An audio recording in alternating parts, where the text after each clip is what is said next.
It was a typical Friday night when my parents invited the whole family over for dinner at their house. They always loved hosting these gatherings in their big, cozy home just outside of town. The air was filled with the smell of my mom's famous chili and barbecue wings, and everyone was in high spirits. My dad, Mike, had pulled out his prized bourbon collection, which he loved showing off at these gatherings. My wife, Stacy, and I arrived a bit late, but the party was already in full swing. Mark, my younger brother, was there with his wife, Jenny, and even a few of our old friends from high school like Dave, Ryan, and Greg had joined in. The evening started out perfectly. Conversations flowed as freely as the bourbon. My mom was bustling around, making sure everyone had enough to eat, while my dad entertained the crowd with stories from his glory days. Stacy was chatting with Jenny, both of them laughing over some inside joke. I remember looking at Stacy and feeling a wave of affection. She was beautiful, with her dark curls falling around her shoulders, and she seemed genuinely happy to be here. There wasn't even a hint of anything unusual in the air, just a typical night of family and friends enjoying each other's company. As the evening progressed, the drinks kept coming, and before we knew it, things got a bit wild. Dad suggested playing some of those silly party games we used to do back in the day, like Truth or Dare, which led to some hilarious confessions and dares that had everyone cracking up. Even my mom got into the spirit, daring Ryan to chug a whole bottle of beer, which he did with gusto. By this time, most of us had probably had one too many, and that carefree buzz filled the room. Stacy, who wasn't usually a heavy drinker, seemed more relaxed than usual. I caught her twirling around with Jenny in the living room, the two of them giggling like schoolgirls. Mark was trying to show off his dance moves, while Greg tried to keep up, much to everyone's amusement. It was the kind of chaotic fun you can only have when you're surrounded by people you've known forever. At some point, a few of the guys decided to take the party outside, grabbing a few beers and disappearing down the street for a smoke. That's when I noticed Stacy wasn't in the room anymore. I figured she might have gone out with them or maybe slipped away to get some air. She did that sometimes, needed a break from the noise. But I didn't think too much of it at the time. I was caught up in a story Dave was telling about some high school prank gone wrong, so I let it go. It wasn't until about 15 minutes later that Greg, looking a bit uncomfortable, came up to me with a concerned look on his face. He leaned in close, trying to keep his voice down, but I could see the nervousness in his eyes. "Hey man, I don't know if I should be saying this, but I saw Stacy. She was with your dad, like, in his room." I blinked, not really processing what he was saying at first. "What do you mean, with my dad?" I asked, feeling a knot form in my stomach. Greg scratched the back of his neck, clearly uncomfortable. "I don't know, man. I just saw them go in there, and it didn't seem like they were, just talking." I tried to brush it off, telling myself that Greg must have misunderstood. Stacy wouldn't do something like that. My dad wouldn't do something like that. They had probably just ended up there for some random reason, looking for a charger, maybe, but the thought lingered in my mind, gnawing at me until I couldn't take it anymore. I decided to go check for myself, still trying to keep my cool. I made my way down the hallway toward my dad's room, feeling the buzz of the alcohol in my veins. I kept telling myself that I was being paranoid, that this was all some big misunderstanding. But when I got closer, I heard muffled voices coming from inside. My heart pounded in my chest as I reached for the doorknob and pushed the door open, bracing myself for what I might see. What I saw nearly knocked the wind out of me. There on the bed was Stacy, my Stacy, wrapped in my father's arms. They jumped apart the moment the door swung open, and Stacy's face went pale as she realized she'd been caught. My dad looked stunned too, like he'd just woken up from a dream. "What the hell is going on here?" I demanded, my voice cracking. Stacy quickly pulled the sheet around herself, her expression shifting from shock to something else, something almost defiant. "Wait, I can explain," she slurred, clearly still drunk. "It's not what it looks like. I swear. He came onto me. It's the alcohol." I didn't know what I was doing, but I could see through her excuses, and I saw the way my dad wouldn't meet my eyes. He looked away, muttering something under his breath that I couldn't make out. My mind was spinning, a chaotic whirl of confusion and rage. Stacy was scrambling for excuses, her words tumbling over each other in a jumbled mess. He kept pushing me, and I didn't know how to say no.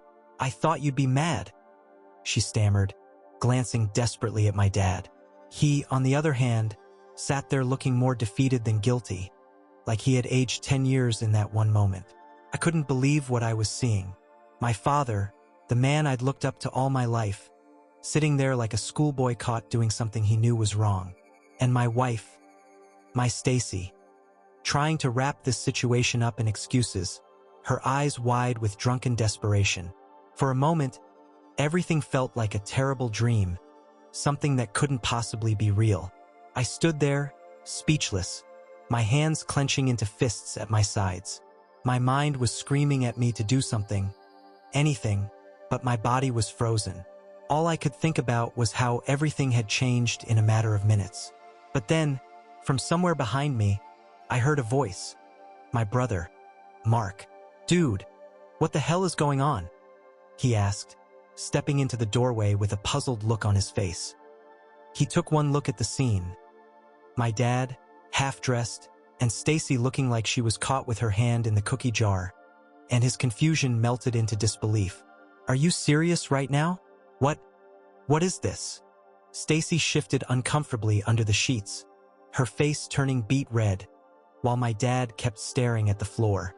Mark's arrival seemed to snap me out of my stupor, and I turned to him, my voice rough with anger. "Can you believe this? Stacy, my wife, and Dad." My voice cracked on the last word, the reality of the situation cutting deeper than I thought it would. Mark's jaw dropped as he pieced everything together, and he let out a low whistle. "Man, this is messed up. I don't even know what to say," he muttered, running a hand through his hair. Then, louder, he turned to Stacy. "You've got some nerve, you know that? And you, Dad, I thought you had more sense." Dad finally raised his head, his face lined with shame. "Mark, it's not what you think. I never meant for this to happen," he began, but Mark cut him off with a scoff. "Yeah, well, you sure had a funny way of showing it," he snapped. Then he turned back to me.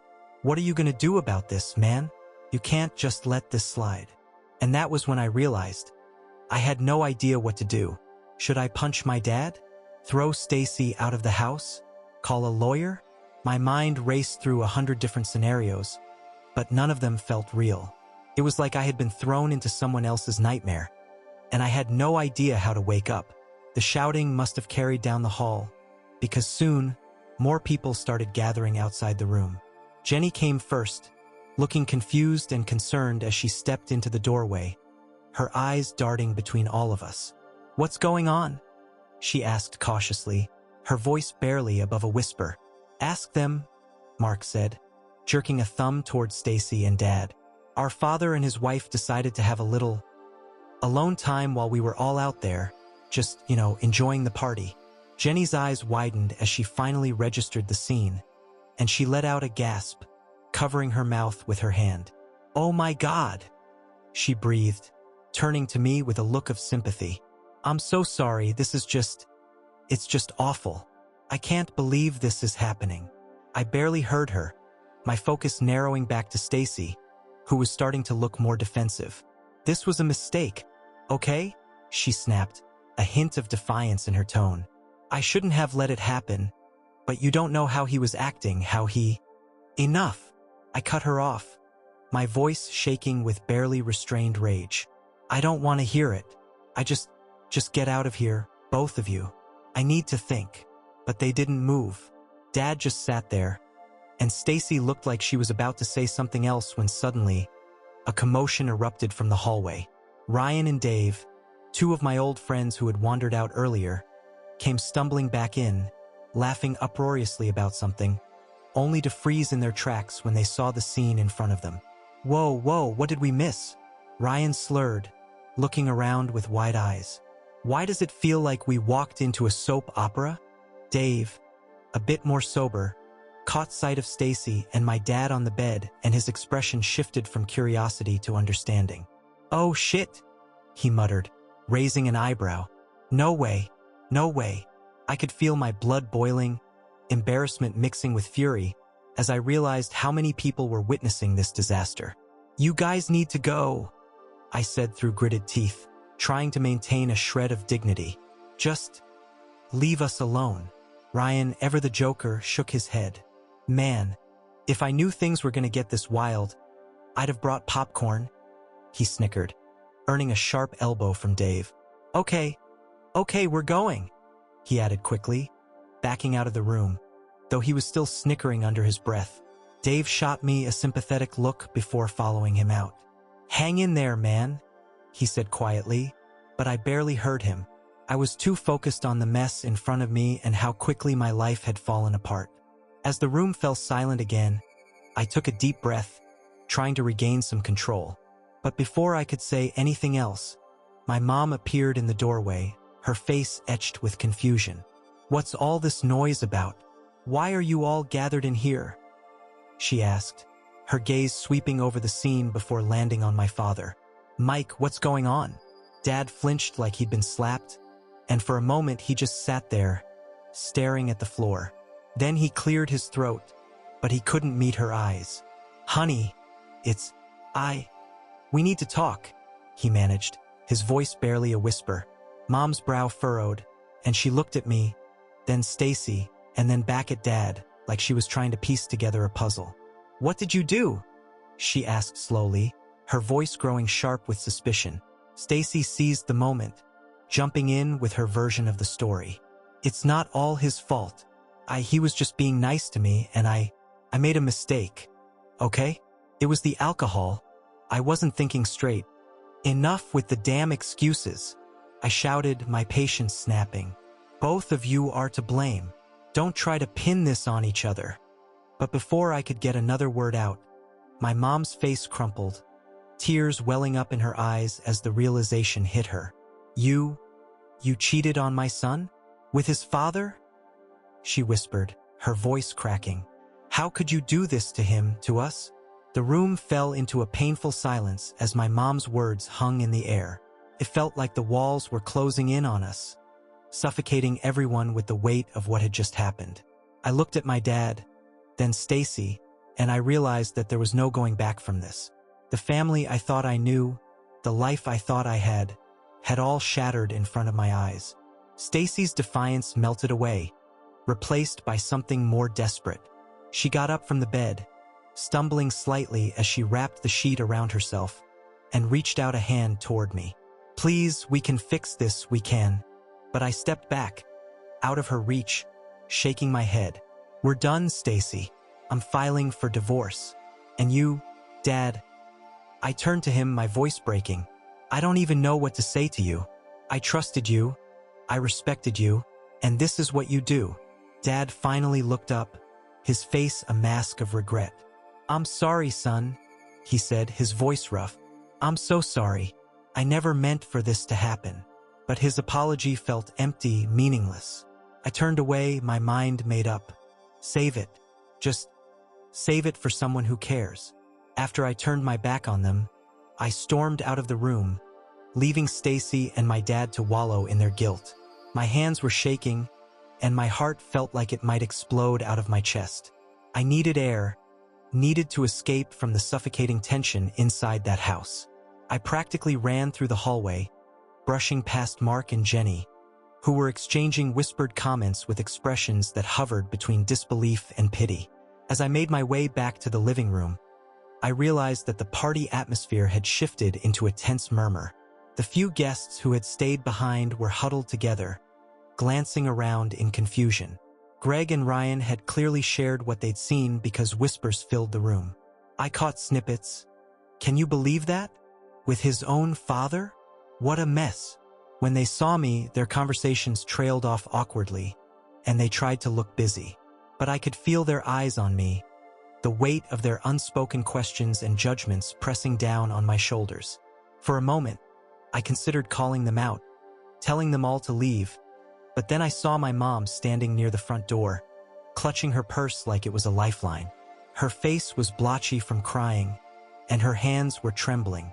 She looked up as I approached, and her eyes filled with fresh tears. "I can't believe this is happening," she whispered, her voice barely audible.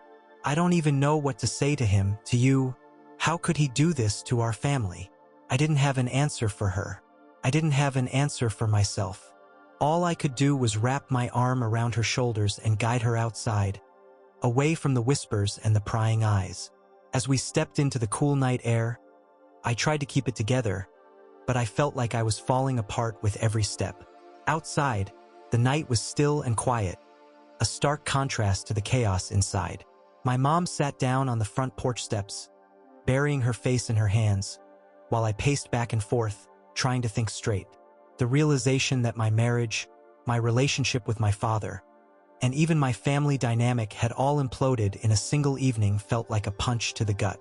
Eventually, Mark joined us outside, looking like he'd aged a few years in the past 10 minutes. He lit a cigarette, taking a long drag before speaking. "So, what happens now?" he asked, his voice rough with uncertainty. "I don't know, Mark," I replied, running a hand through my hair. "I'm filing for divorce first thing tomorrow, that's for sure. But what do we do about them?"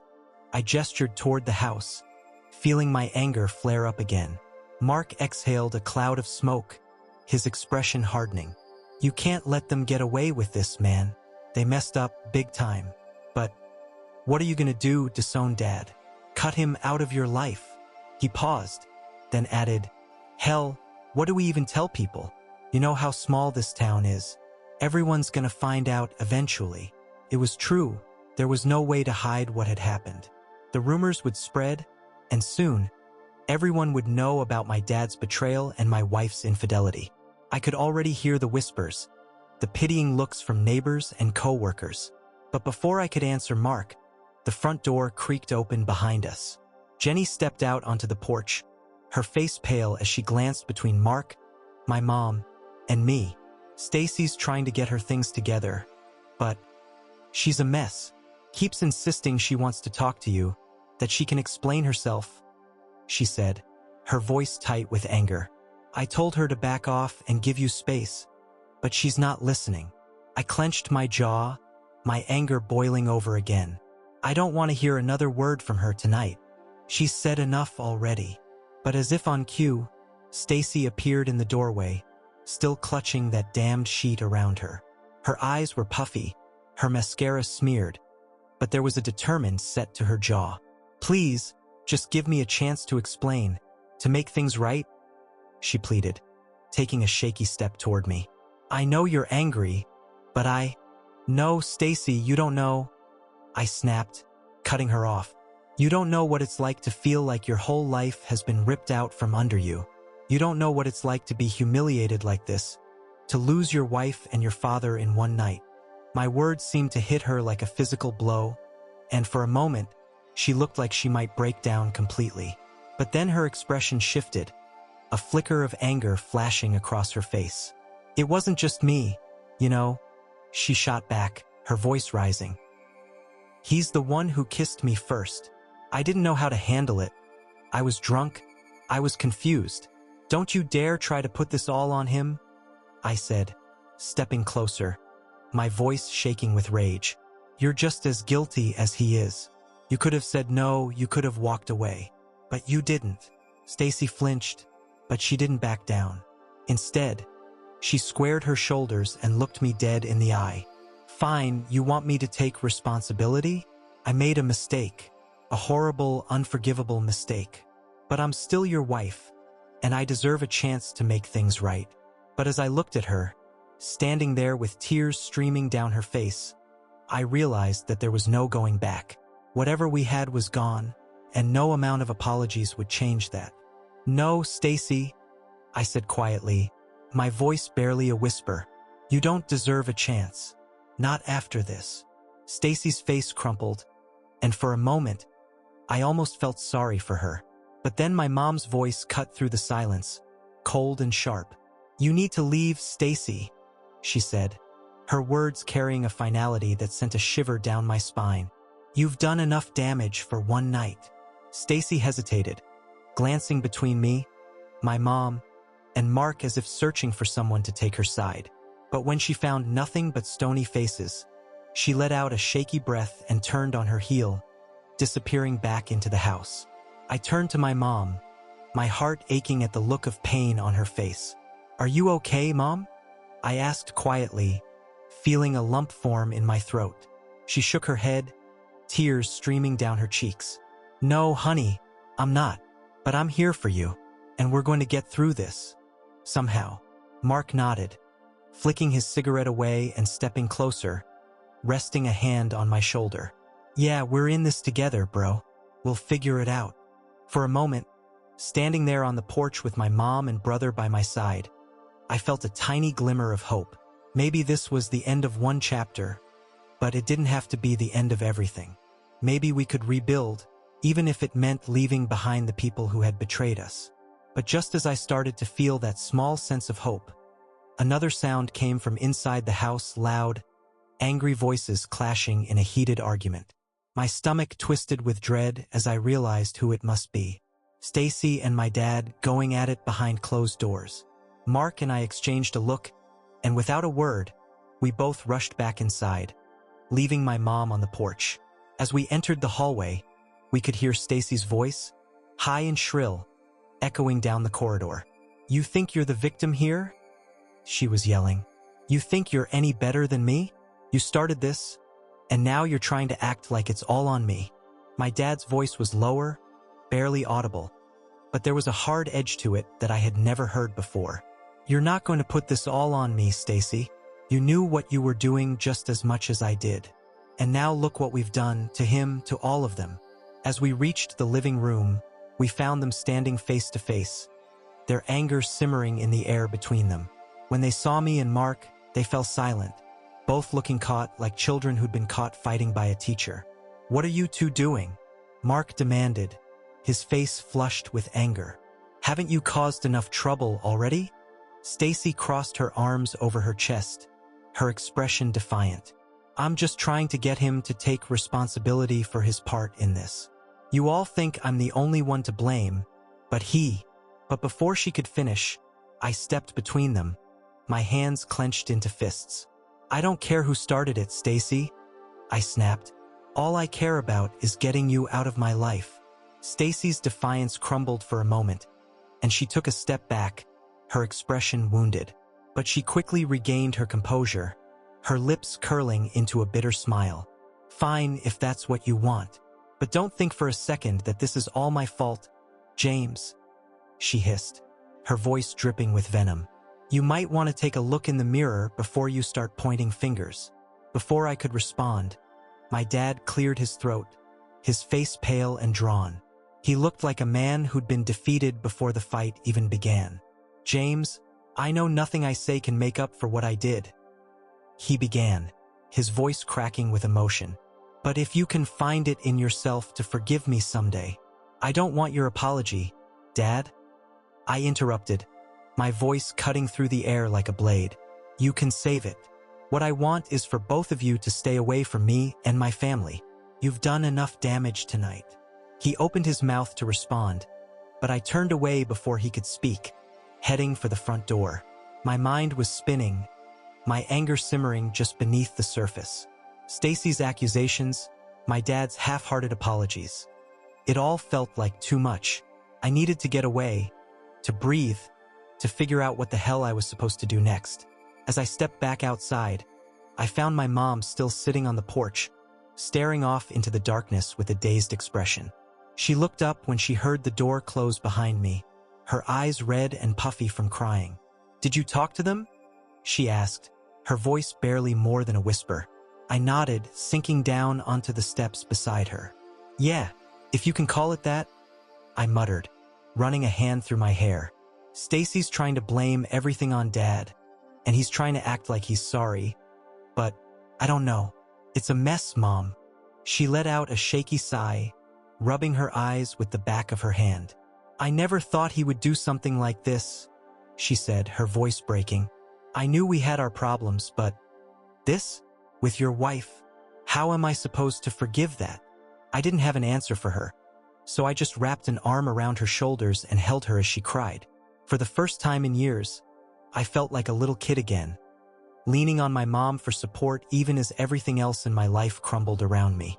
A few minutes later, Mark and Jenny joined us on the porch, looking just as shaken as the rest of us. Mark handed me a beer, his expression grim. "You're gonna need this, man," he said, taking a swig from his own bottle. "Stacy's in there packing up her stuff, and Dad, well, I don't even know where to start with him." I took the beer and downed half of it in one gulp, letting the cool liquid burn its way down my throat. "I don't know what to do, Mark," I admitted, my voice barely above a whisper. "Do I cut him out of my life? Do I try to forgive him someday? And what about Stacy? She's not just my wife. She's the mother of my kids." Mark shook his head, looking more serious than I'd ever seen him.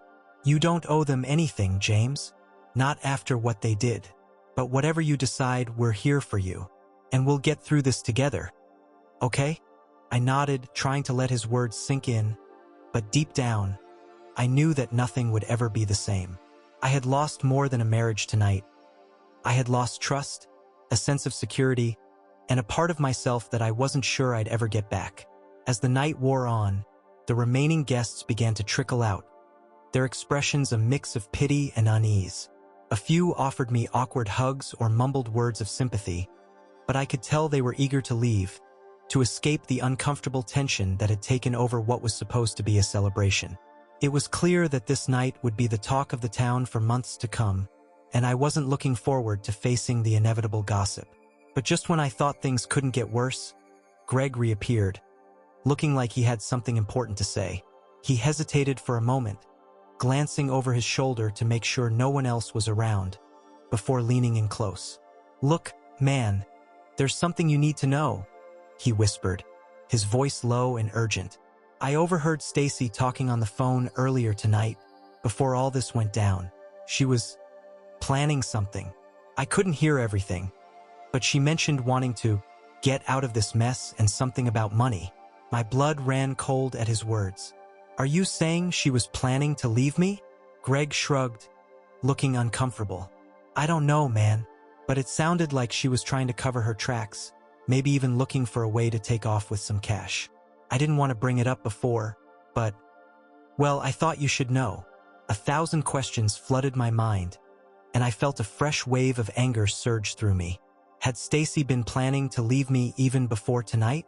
Had she been using me this whole time, just waiting for the right moment to make her move? The thought made my skin crawl, and I clenched my fists, trying to keep my emotions in check.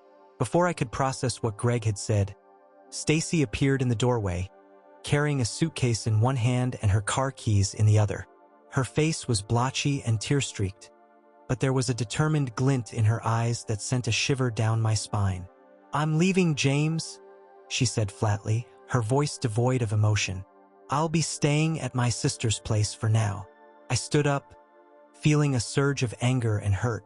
"What, you think you can just walk away from this? After everything you've done?" Stacy hesitated, then shook her head. "I know I screwed up, but I can't stay here tonight. I'll come back tomorrow to talk about the divorce, to figure out what to do with the kids.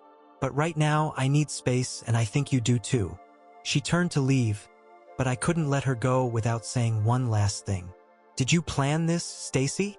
I demanded, my voice rising. "Were you looking for a way out this whole time?" Stacy froze, her back still turned to me, and for a moment, I thought she might deny it. But then she let out a bitter laugh, the sound cutting through the night air like a knife. "Does it really matter now, James?" she said softly, not bothering to look back. "It's over, and there's no going back." And with that, she walked down the steps, climbed into her car, and drove off into the night, leaving me standing on the porch with nothing but the sound of her engine fading into the distance. I watched her go, feeling like I'd just been punched in the gut. Everything was falling apart, and I had no idea how to put the pieces back together.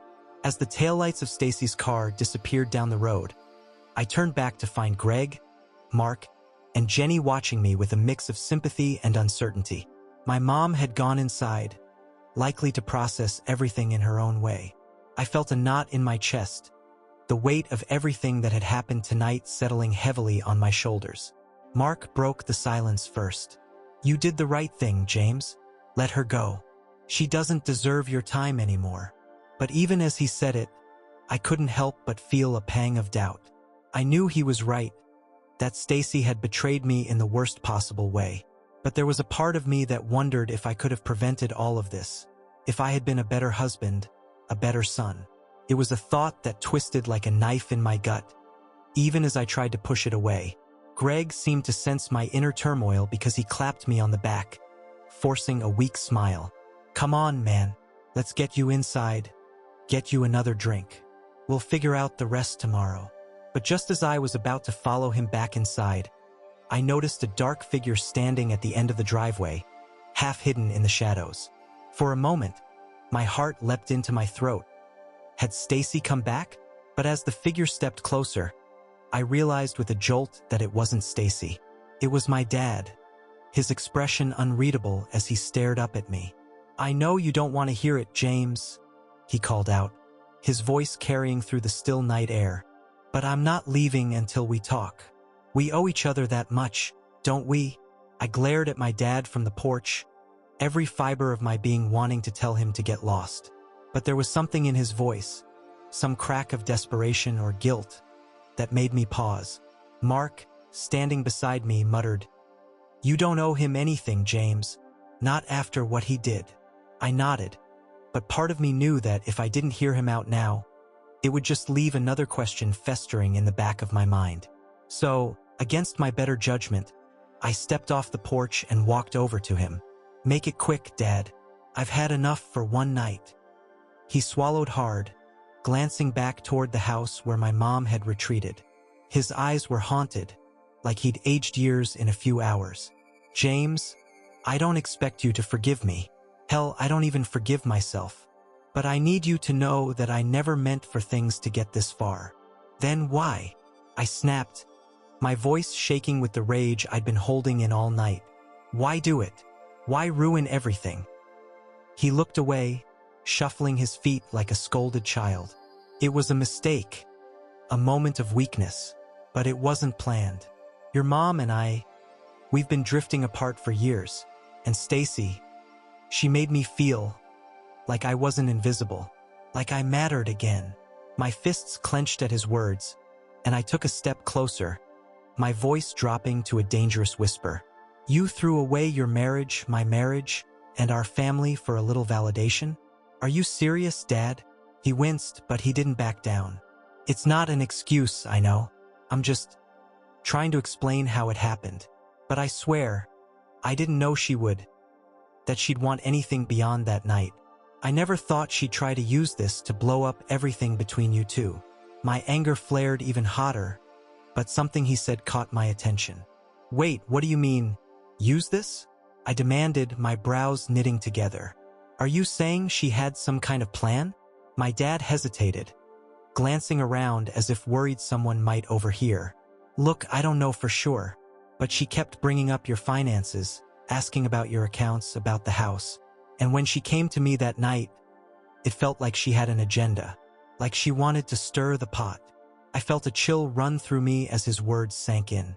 Greg's warning from earlier came rushing back. Stacy's secret phone call, her talk about getting out. Had she really been planning something all along? Was this whole thing just part of some twisted plot? I looked my dad square in the eye, trying to find some hint of a lie or manipulation. But all I saw was regret. For once in his life, he looked small, like a man who had finally realized how much he had thrown away. "I can't say for sure, James," he continued, his voice barely more than a whisper. "But I think she wanted out long before tonight, and I think she used me to do it." I stared at him, feeling a sick, twisting sensation in my gut. If what he was saying was true, then Stacy's betrayal ran even deeper than I'd imagined. It wasn't just a drunken mistake. It was a calculated move. But as I processed his words, I couldn't help but wonder, why would she do this? What did she hope to gain? Before I could ask, a car pulled into the driveway, its headlights cutting through the darkness. I turned to see Stacy's sister, Melissa, stepping out of the driver's seat. She shot me a cold, unreadable look before turning her attention to my dad. "James, he needs to leave," she said firmly, her voice carrying an edge of authority. "He's done enough damage for one night." My dad opened his mouth to argue, but Melissa cut him off with a glare. "Go home, Mr. Anderson. This is between James and Stacy now." He looked back at me, clearly wanting to say more, but I just shook my head. "She's right. Just go, Dad. We're done here." With a defeated slump of his shoulders, my dad turned and walked back toward his car, leaving me standing in the driveway with Melissa. As soon as he was out of earshot, she turned to me, her expression softening slightly. "James, I'm sorry you had to find out like this. I didn't know Stacy would do any of this, but she's staying with me tonight, and I'll make sure she doesn't try to pull any more stunts."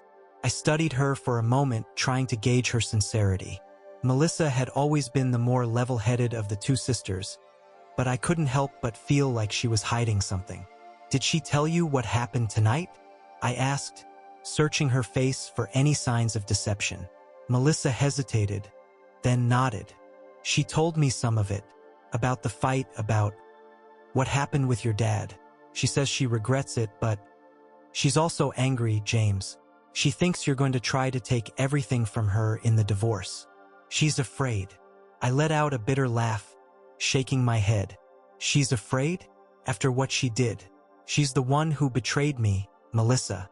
Why should I be the one feeling guilty?" Melissa sighed, folding her arms across her chest. "I'm not saying she's right, James, but she's my sister, and I'm trying to help her through this too. I'm just telling you how she feels. If you really want to move forward with this, you need to be prepared for a fight. She's not going to back down easily." I felt my anger flare again, but this time it was tempered with a grim determination. If Stacy thought she could manipulate me, if she thought she could twist this whole mess to her advantage, then she had another thing coming. "I'll be ready," I said quietly, meeting Melissa's gaze with a hard look. "Tell her that if she wants a fight, she'll get one." Melissa nodded, her expression turning somber. "All right, just take care of yourself, James. This is going to get messy, and I don't want to see either of you destroy each other over this."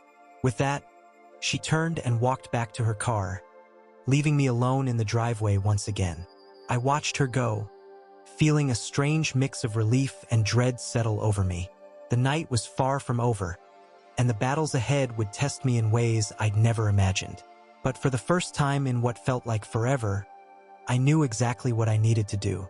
The next morning, I woke up to a barrage of text messages from friends and family, all of them offering their sympathy or demanding to know what had happened last night. I ignored most of them, my focus entirely on one thing: finding a lawyer. I knew I couldn't let this drag out any longer.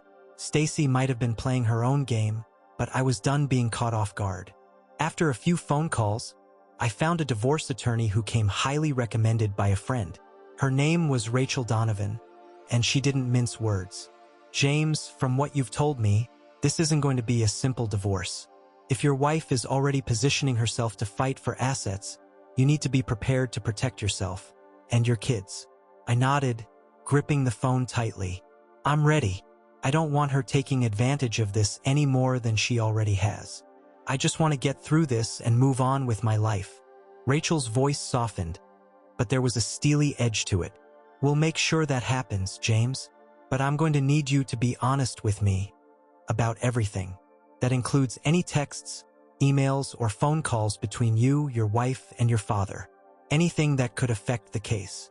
I swallowed hard, thinking back to that night and the tangled mess of secrets that had unraveled. "Yeah, I'll get everything together. Just tell me what I need to do." Rachel wasted no time in guiding me through the initial steps. I spent the next few hours digging through old messages, bank statements, and any documents that might be relevant to the divorce. My hands trembled as I sifted through years of shared memories. Texts from when Stacy and I first met, bank statements from our joint savings, emails about planning vacations that now felt like a distant dream.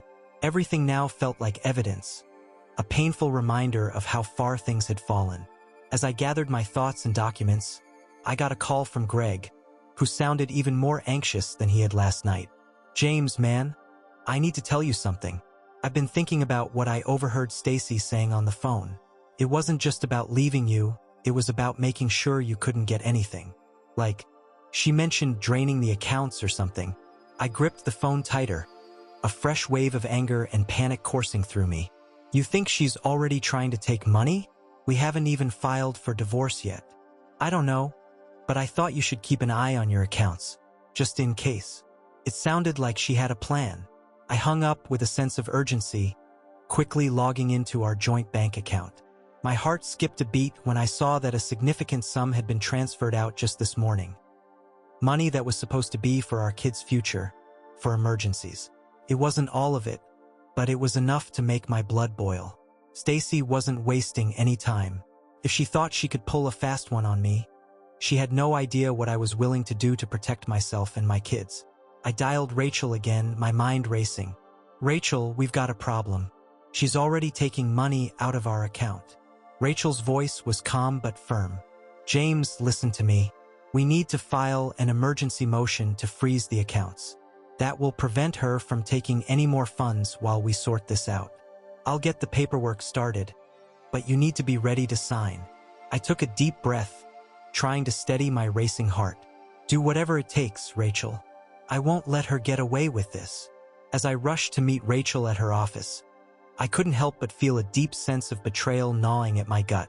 Stacy wasn't just leaving me. She was trying to cripple me. It was one thing to walk out on our marriage, but to take money meant for our kids, to make sure I had nothing left to rebuild with, it was a new level of low. Rachel had already prepared the paperwork by the time I arrived, and she wasted no time in explaining the process. If we can get this signed and filed today, we'll have a temporary freeze on the accounts until a judge can review it. It'll give us some breathing room, but you need to be prepared for Stacy to push back hard when she finds out. I signed the papers with a shaky hand, feeling like I was crossing a line that I could never return from. I had tried to keep things civil, to keep some semblance of control over the situation, but now it was clear that there was no going back. Stacy had declared war, and I was done playing nice. As I left Rachel's office, I checked my phone and saw a flurry of missed calls and texts from Stacy. Most of them were angry messages, demanding to know what I thought I was doing, why I was freezing the accounts, and how I could be so cruel to her. There were even a few from Melissa, telling me that I was overreacting and that we should try to handle things like adults. I ignored all of them, my jaw clenched tight as I drove back to my empty house. Let them say what they wanted. I wasn't about to let Stacy manipulate me any longer. If she wanted a fight, she was going to get one. By the time I got back home, I felt a strange sense of clarity wash over me. The house was eerily quiet, the remnants of last night's chaos still scattered across the living room. The empty glasses, the half-eaten plates of food, the decorations that now seemed like a cruel joke. But I was past caring about the mess. My focus was entirely on the road ahead. As I sat down at the kitchen table, I heard the faint sound of the front door opening. I turned to see my mom standing in the doorway, looking exhausted but relieved to see me. "I just wanted to check in on you, James," she said softly, crossing the room to sit across from me. "I know everything's a mess right now, but you're doing the right thing. Freezing those accounts, protecting what's yours, you have to think about the kids now." I nodded, my throat tight. "I know, Mom. I'm just scared, I guess, of what this is going to do to them, to all of us." She reached out and took my hand, squeezing it gently. "We'll get through this, James. It's going to be hard, but you have a lot of people who love you, who are on your side. Just remember that, okay?" For the first time in what felt like days, I allowed myself to let out a breath I didn't realize I'd been holding. Maybe she was right. Maybe, despite everything, there was a way to come out of this whole mess with some part of my life still intact. But as I looked around the empty house, I couldn't shake the feeling that the hardest battles were still to come. The next few days were a whirlwind of legal filings, phone calls, and tense conversations. Stacy, true to form, fought back against the freeze on the accounts, arguing that she needed access to funds for her own expenses. But Rachel was relentless, countering every argument with evidence of Stacy's sudden withdrawals and questionable behavior. I couldn't help but be impressed by how fiercely she fought for me. It was the first time in weeks that I felt like I had someone truly in my corner. But then, just when I thought I had things under control, a new twist hit me out of nowhere. One afternoon, while I was sorting through old paperwork in the attic, I came across a stack of letters hidden inside a dusty shoebox. They were from Stacy, letters she had written but never sent. And as I read through them, a chill ran down my spine. The letters revealed a side of Stacy I had never seen before. She wrote about feeling trapped in our marriage, about wanting to leave long before anything had happened with my dad. But there was more, mentions of another man, cryptic references to secret meetings, and vague plans about starting over. The dates on the letters went back almost a year, long before the night everything blew up. I felt my hands shake as I realized the full extent of Stacy's deception. This wasn't just about my dad, it had never been just about him. She had been planning her escape for months, laying the groundwork for a new life behind my back, and I had been too blind, too trusting to see it.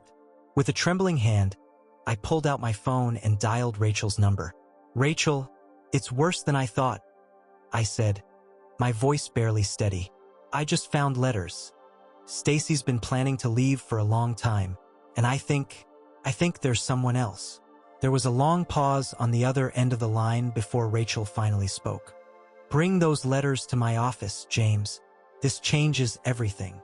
As I hung up, I couldn't shake the feeling that I was standing on the edge of a precipice, looking down into a darkness I hadn't even begun to comprehend.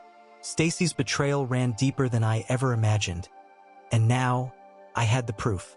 But as I stared at the letters in my hands, I couldn't help but wonder, how much more was there to uncover? And would I ever really know the full truth? The ride to Rachel's office felt like a blur. My mind kept replaying every moment with Stacy over the past year, searching for clues that I had missed. I thought about the late nights when she said she was visiting friends, the sudden shopping sprees that seemed out of character, and the strange phone calls she would take in another room. All the little things that I had brushed off as normal, only now did they seem like glaring red flags. I clutched the stack of letters tightly, as if they were a lifeline, a tangible piece of the truth I so desperately needed. When I arrived at Rachel's office, she was waiting for me in the conference room, her expression unreadable. I slid the letters across the table, and she picked them up, flipping through them carefully. Her face grew more serious with each page she read, and when she finally set them down, she looked at me with a mixture of sympathy and determination. "James, this changes our approach. If we can prove she's been planning this all along, and that there may be another man involved, it could have a significant impact on the divorce settlement. The court could see it as an abandonment of the marriage on her part." I nodded, trying to process everything. I don't understand why she would do this. Why keep up the act for so long if she wanted out?" Rachel leaned back in her chair, considering her words carefully. "People stay for all kinds of reasons, James: financial security, fear of change, or even just wanting to have a backup plan before they make their move. But whatever her reasons, it's clear that she's been deceitful, and we're going to make sure that the court sees that." I felt a sense of grim satisfaction as I listened to her. For the first time since this nightmare began, I felt like I had some kind of control. If Stacy wanted a fight, I was going to give her one she'd never forget. Back at the house, the quiet felt heavier than ever. I tried to distract myself by packing up some of Stacy's things. Clothes, photos, the little knickknacks she had collected over the years. It felt strange, almost surreal, to be boxing up a life that had once seemed so solid. But now, every object felt like a reminder of her lies. As I was packing up her jewelry box, a small envelope fell out and fluttered to the floor. I picked it up, half expecting another hidden letter or a note. But when I opened it, I found a receipt. A hotel receipt from a few months back, dated during one of the weekends she'd claimed to be visiting her sister. My stomach twisted as I read the details. The hotel was 2 towns over, and the stay had been for 2 nights. But what really caught my eye was the name on the reservation: Eric Bennett. I had never heard of him before, but suddenly, all of Melissa's warnings about handling things like adults took on a new meaning. Was this the man from her letters? The one she'd been meeting behind my back? I snapped a photo of the receipt and sent it to Rachel, knowing she'd know how to use it. Then I shoved the original back into the jewelry box, feeling a fresh wave of anger surge through me. Stacy hadn't just betrayed me with my father. She'd been building a whole new life with someone else, even as she played the role of a dutiful wife. That evening, I got a call from Melissa. Her voice was tense, like she'd been dreading this conversation as much as I had. "James, we need to talk about what's happening with Stacy. She's been staying with me and she's not doing well." I felt a flicker of anger rise up again. "She's not doing well? She's the one who blew up our marriage, Melissa. She's the one who's been lying to me. Why should I care how she's doing?" There was a long pause on the other end of the line, and when Melissa finally spoke, her voice was quieter, more uncertain. "Look, I know you're hurt, and you have every right to be, but she's my sister, and I'm worried about her. She's talking about how you're trying to take everything from her, about how she's going to end up with nothing. I just want to make sure this doesn't get out of hand." I felt a bitter laugh rise in my throat. "Out of hand? Melissa, she's been plotting to leave me for months. She took money out of our accounts, and she's been hiding another relationship. How am I supposed to handle that?" Melissa was silent for a moment. Then she let out a sigh. "I just want you to know that she's scared, James. She thinks you're going to destroy her." I couldn't help but feel a flicker of satisfaction at her words, but I kept my voice steady. "I'm not out to destroy anyone, Melissa. I just want the truth. And if that means exposing what she's done, then so be it." The next day, as I was meeting with Rachel to go over the latest developments, she dropped another bombshell. "James, I did some digging into this Eric Bennett. He's got a history, 3 divorces, all messy, and in each case, the wives accused him of manipulating them into transferring assets before leaving them with almost nothing. If Stacy's been involved with him, she might have been getting advice on how to, well, prepare for the worst." I felt my blood run cold at her words. "So, what, you think he's been coaching her on how to take everything from me?" Rachel nodded grimly. "It's a possibility we have to consider. But it also means that if we can prove that he's been involved in any way with her plans, it could work in your favor. The courts don't look kindly on people trying to game the system." The thought of Stacy and this guy plotting together, figuring out how to dismantle everything we had built, made me feel sick to my stomach. But it also steeled my resolve. I was done being blindsided by secrets and lies. I was going to dig up every piece of dirt I could, and I was going to make sure Stacy faced the consequences of her actions. As Rachel laid out the next steps for our case, I couldn't help but feel like I was finally getting a handle on the chaos. But deep down, I knew that the real confrontation was still coming. Stacy wouldn't back down easily, not when she thought she had everything to lose. 2 days later, I got a call from Greg again.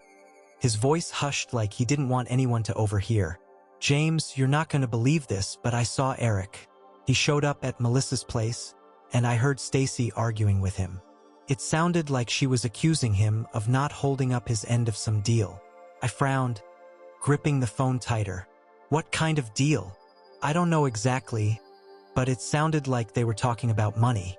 She kept saying he promised to help her out, that he said he'd take care of her. And then he just laughed at her, man, like he thought the whole thing was a joke."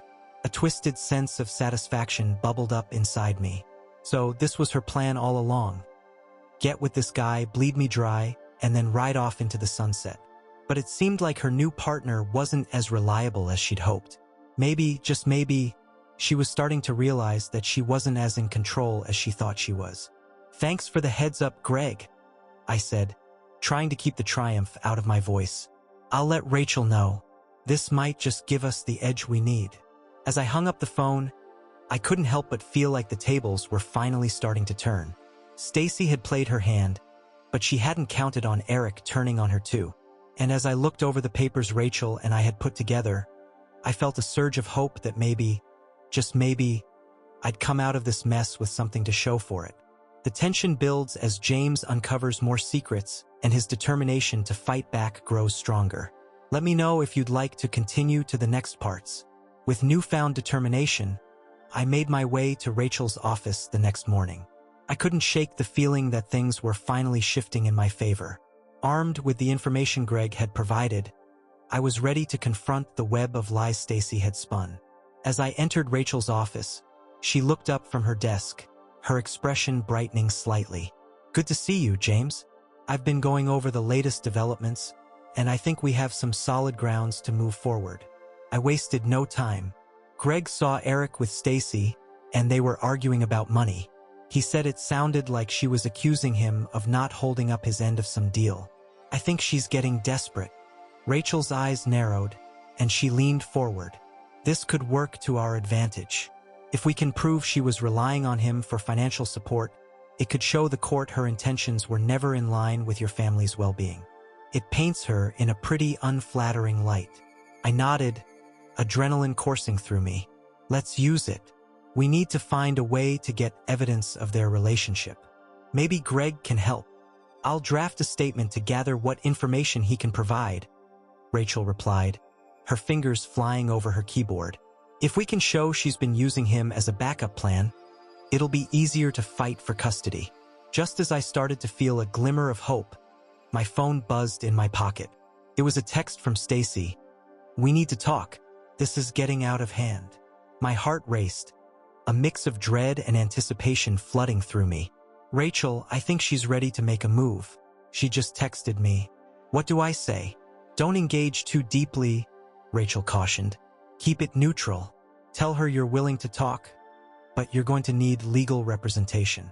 Don't let her manipulate you into a corner." I took a deep breath, responding to Stacy.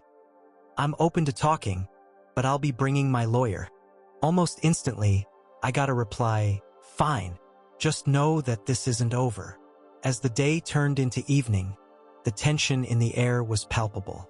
I had no idea what Stacy wanted to discuss, but I was prepared for anything.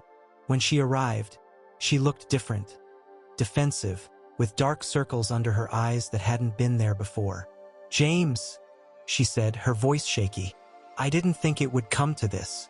I just want to talk about the kids and everything." "Everything," I replied, crossing my arms. "You mean the money you've taken out of our accounts, or the fact that you've been planning to leave me for months? How exactly do you expect this conversation to go?" Stacy's expression shifted, frustration creeping into her voice. "You don't understand what it's like for me. I've been dealing with so much." "Dealing with what, Stacy? Lying to me, to our kids? You think this is easy for me?" She opened her mouth to retort, but then stopped. I could see the gears turning in her head, weighing her next words carefully. "I didn't want to hurt you, but things have spiraled. And Eric, he said he'd help me, and now I'm just scared." "Scared? You're scared of what? Losing your ability to manipulate me? Because that's what this is about, isn't it?" I shot back, my patience wearing thin. "I didn't mean for it to happen this way," she insisted, her voice rising in pitch. "I thought I could find a way out without destroying everything. I didn't want you to know." "Too late for that, Stacy," I said, cutting her off. "You've already destroyed everything. And now I'm done trying to save something that was never really there." For the next few minutes, we volleyed accusations and half-truths back and forth, each trying to gain the upper hand. I could feel the room closing in around us, the tension so thick it was suffocating. It became increasingly clear that any attempt at reconciliation was futile. Finally, in a moment of desperation, Stacy said something that caught me off guard. "I thought you loved me. I thought we could get through this together." "Love?" I exclaimed, incredulous. "You think this is about love? You shattered that when you decided to betray me. Love isn't about deceit. It's about trust and loyalty. Two things you clearly don't understand." Her eyes glistened with unshed tears, but I stood my ground. I was done being the emotional punching bag, the one who always had to make things right. If she wanted to play dirty, I was more than ready. "Maybe you should have thought about that before you started sleeping with my father," I said, watching her flinch. It was a low blow, but I didn't care. She had started this fight, and I was going to finish it. Stacy's face turned pale, the tears finally spilling over as she processed my words. "You don't understand what I've been through. I was desperate, and he was just there." "Just there," I echoed, incredulous. "You don't get to deflect blame onto him. This is on you, Stacy. You made this choice. You chose him over our family, And now you're trying to act like a victim. I never wanted it to end like this, she sobbed. I didn't mean to hurt you, I swear. Save it, I said, turning my back on her. I'm done listening to your excuses. You had your chance and you blew it. After Stacy left, I sat in silence, feeling the weight of everything that had happened. My heart ached, not just for the loss of my marriage, but for the family I once thought we were. I picked up my phone and texted Rachel. We need to meet. This is escalating. She responded quickly, suggesting we meet the next day to discuss our strategy further. I knew we needed a solid plan moving forward, especially with the new information about Eric. That night, I found it hard to sleep, my mind racing with thoughts of betrayal, anger, and a sense of urgency. I couldn't shake the image of Stacy crying, her defenses crumbling in front of me.